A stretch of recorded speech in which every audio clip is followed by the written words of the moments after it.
नमस्कार, किस्सा यूपी का देख रहे हैं आप। मैं हूं आपके साथ सोनाली। यूपी के स्कूलों में अब से मुगलों का इतिहास नहीं पढ़ाया जाएगा। जी हां, सही सुना आपने। मुगलों का इतिहास पढ़ाए जाने पर योगी सरकार ने एक बड़ा फैसला लिया है। दरअसल उत्तर प्रदेश सरकार ने यूपी बोर्ड और सीबीएसई बोर्ड के सिलेबस में बड़ा बदलाव किया। एकेडमिक सेशन 2023 से 24 में 12वीं की पढ़ाई जाने वाली इतिहास की किताब में से मुगलों के कुछ चैप्टर्स हटा दिए गए हैं। इसके अलावा 11वीं की किताब से इस्लाम का उदय, संस्कृतियों में टकराव, औद्योगिक क्रांति, समय की शुरुआत चैप्टर्स हटाए गए हैं। तो आज किस्सा यूपी का में इसी पर चर्चा करेंगे। चर्चा के लिए हमारे साथ स्टूडियो में मौजूद हैं कैपिटल टीवी के एग्जीक्यूटिव एडिटर राजीव जी। राजीव जी, बहुत बहुत स्वागत है आपका। धन्यवाद। कितना बड़ा फैसला है योगी सरकार का? देखिए, ये फैसला थोड़ी देर से आई है जी। लेकिन इसको आना ही था। अब धीरे धीरे बदलाव होता है क्योंकि क्रांतिकारी परिवर्तन इन मामलों में नहीं की जा सकती है। जिस तरीके से इस देश में इतिहास को तोड़ मरोड़ कर पेश किया गया है, उस पर प्रहार होना जरूरी था, लाजमी था, क्योंकि अभी की बात नहीं है। आप इतने सालों से लगातार बच्चों के दिमाग में इतिहास के नाम पर उन लोगों के बारे में पढ़ा रहे हो जो कि यहां पर आक्रांता रहे हैं, जिन्होंने आक्रमण किया है। तो आक्रांता को आक्रांता की तरह पेश करो। आपको बताना चाहिए बच्चों को, 11वीं 12वीं के बच्चे जो कच्ची मानसिकता के होते हैं, जो डेवलपिंग एज में होते हैं, जिनको पूरी समझ नहीं होती है, उसको मुगल दरबार की भव्यता, मुगल शासकों के योगदान पर चर्चा करने की बात करेंगे। जैसा कि अखिलेश यादव ने तत्काल प्रतिक्रिया दे दी कि मुगलों ने इस देश के लिए बहुत कुछ किया है, बहुत सारे डेवलपमेंट किए हैं और इसलिए मुगलों के योगदानों के बारे में बताया जाना चाहिए। आपने ये नहीं सोचा कि जो हमारे यहाँ हमला करके आए हैं, जिसने कब्जा किया है, उस कब्जा करने के खिलाफ जो लगातार संघर्ष करते रहे, उन योद्धाओं का इतिहास जरूरी है या आक्रांताओं का महिमा मंडन जरूरी है। तो इसलिए ये फैसला योगी सरकार का बहुत ही बेहतरीन माना जा सकता है। ये इतिहास के साथ ये एक तरह से न्याय करने की बात है। अगर हिंदुस्तान का इतिहास पढ़ाया जाना है तो हिंदुस्तान की संस्कृति के बारे में जानकारी होनी चाहिए।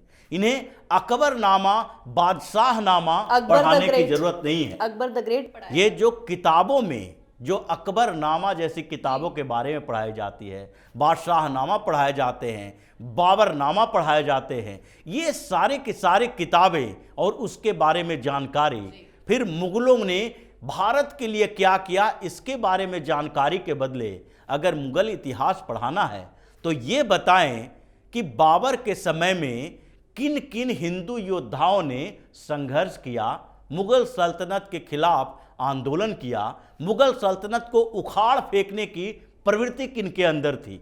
आप शिवाजी के इतिहास थोड़े से 2-4 पन्नों में सिमट कर रख जाते हैं, लेकिन औरंगजेब का इतिहास बताने के लिए किताब पर किताब लिखी जाती है। ये नाइंसाफी है हिंदुस्तान के साथ, हिंदुस्तान के उन वीर योद्धाओं के साथ जिन्होंने इन मुस्लिम आक्रांताओं के खिलाफ लंबे समय तक संघर्ष किया। तो अब क्या छत्रपति शिवाजी महाराज पर ज्यादा फोकस किया जाएगा या रामायण के पार्ट पर ज्यादा फोकस किया जाएगा? देखिए, रामायण इतिहास का विषय नहीं है, रामायण धार्मिक आस्था का विषय है, लेकिन संस्कृति की बात होती है जो हम पढ़ाए जाएंगे। अगर बताया जाना है मुगल कालीन, यानी मुगल कालीन कहने का मतलब ही होता है, जो इतिहास में चैप्टर दिया जाता है कि भारत पर, पूरे हिंदुस्तान पर मुगलों का अधिकार था। लेकिन यह कहना ये लोग भूल जाते हैं कि वो भारत वैसा था जिसमें दिल्ली, आगरा पर मुगलों का अधिकार था। उसके बाद ऐसा नहीं है कि गुजरात विजय करके अकबर लौटा तो वहां पर पूरा का पूरा गुजरात उसके कब्जे में आ गया। वहां की शासन व्यवस्था कैसी रही, सनातन परंपराएं कैसे चलती रही, हिंदू कानून के अनुसार, हिंदू धर्म ग्रंथों के सुरक्षा के लिए, हिंदू संस्कृति के विकास के लिए वहां के राजाओं ने क्या किया। ये जो सैकड़ों मंदिर बनाए गए हैं, पाल, प्रतिहार, गुज्जर, ये सारे के सारे जो शासक रहे हैं, इन लोगों ने जो पूरे हिंदुस्तान में सनातन संस्कृति को बिखेरा है, उसके बारे में कितने लोगों को जानकारी है। सबको पता होता है बाबर का बेटा कौन है, अकबर का बेटा कौन है, जहांगीर का बेटा कौन है, हुमायूं का बेटा कौन है, लेकिन किसी को यह पता नहीं होता है कि पृथ्वीराज चौहान का पिता कौन है। पृथ्वीराज चौहान के बारे में अगर आप चैप्टर में थोड़ा सा देंगे, बताएंगे कि पृथ्वीराज चौहान कौन था, मोहम्मद गोरी के साथ लड़ा और मोहम्मद गोरी ने एक बार मोहम्मद गोरी को हरा पाए, दूसरी बार मोहम्मद गोरी से हार गए। बस ये 2-4 लाइनों में अगर पृथ्वीराज चौहान के चरित्र चित्रण करेंगे तो लोगों को कैसे पता होगा पृथ्वीराज चौहान और राजपूत वंश का इतिहास। तो इसलिए इतिहास में जिस तरीके से नाइंसाफी की गई है उसको पलटना जरूरी है। लगातार ये लोग मुगलों के बारे में, सल्तनत कालीन मुस्लिम शासकों के बारे में बताते रहते हैं कि किस तरीके से 711 ईस्वी में आया मोहम्मद बिन कासिम, भारत पर हमला किया और उसके बाद मोहम्मद बिन कासिम का जो हमला हुआ उसको विरोध करने वाले बौद्धों, ब्राह्मणों या राजा दाहिर के बारे में कम बताएंगे, लेकिन कासिम के बारे में ज़्यादा बताया जाएगा।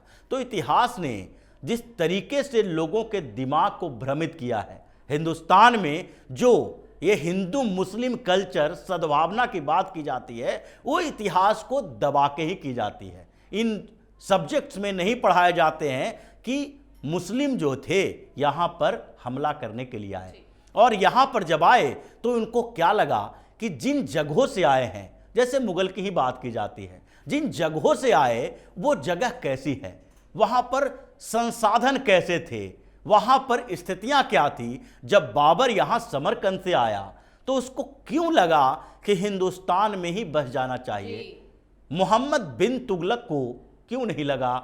और उसके साथ ये बात करते हैं कि कभी कभी इन लोगों के बारे में ये बात तो होनी चाहिए कि यहाँ पर तुम आक्रमण करके आए, यहाँ पर सत्ता में आ गए, उसके बाद सत्ता में आने के बाद अगर तुमने यहाँ पर रहने का फैसला लिया तो क्या ये फैसला हमारे हित में लिया या अपने हित में लिया। तुम्हें शासन करनी थी, तुम्हारे भाई बंधु समरकंद में लड़ रहे थे, तुम वापस जा नहीं सकते हो, वहां पर मार के भगा दिए जाते, तो यहां पर एक जगह मिली, वहां पर तुमने सत्ता बना ली और उसके बाद यहां के जो शासक लगातार तुम्हारा विरोध करते रहे उन शासकों के बारे में बताने के बदले यह बता दिया जाता है कि बाबर ने यहां जो रहना चुना या अकबर ने अपने आप को हिंदुस्तानी बनाने की कोशिश की, ये यहाँ के लोगों के हितों के लिए था।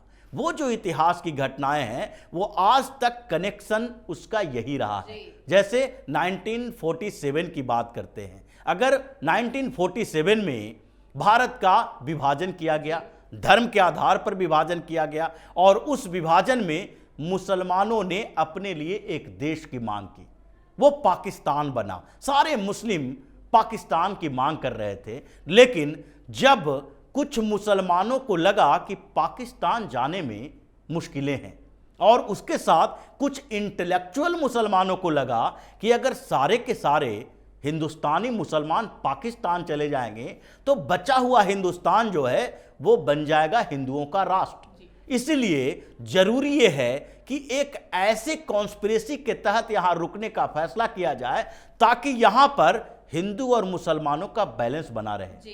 चंद भारतीय हिंदू जो राजनेता थे उनको भी लगा कि हमें ग्लोबल सिटीजन बनना है, वैश्विक नागरिक बनना है, तो इन लोगों को बताया जा रहा है। आज तक ये लोग यही बात कहते हैं कि हमने हिंदुस्तान में रहना चुना, लेकिन आपने हिंदुस्तान को चुना, उसके पीछे के मकसद को कौन बताएगा।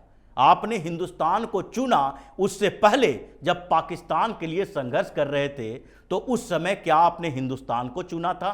उस समय तो आप पाकिस्तान की मांग कर रहे थे। उसी तरीके की बात है, अगर मुगल हो या सल्तनत काल में इल्तुतमिश हो, कुतुबुद्दीन ऐबक हो, खिलजी हो, कोई भी अगर यहां रहता है तो उसके पीछे की लार्ज कॉन्स्पिरेसी बच्चों को बतानी चाहिए। यह नहीं बताना चाहिए कि इसने कुतुबुद्दीन ऐबक ने क्या कर दिया, लाल किला किसने बना दिया, ताजमहल किसने बना दिया। अगर यहां रहोगे, यहां के संसाधनों का उपयोग करोगे, यहां पर अपने छाप छोड़ने के लिए तुम लोगों ने यह बनाया है, हमारे लिए कुछ नहीं बनाया।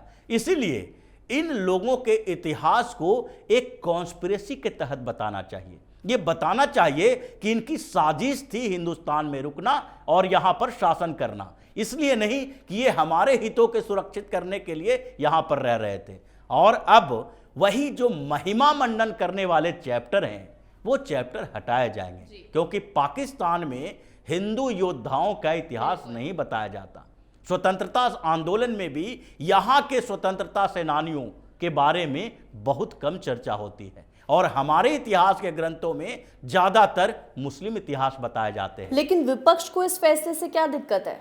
विपक्ष को फैसले से दिक्कत इसलिए है क्योंकि ये मुसलमानों के खिलाफ है। हम जो मुसलमानों का उदय, इस्लाम का उदय पढ़ाने की जरूरत हिंदुस्तान के किसी बच्चे को इतिहास के ग्रंथों में क्यों है? इस्लाम का उदय पढ़ाने के लिए ये मदरसे बनाए हुए हैं, वहां जाकर पढ़ें।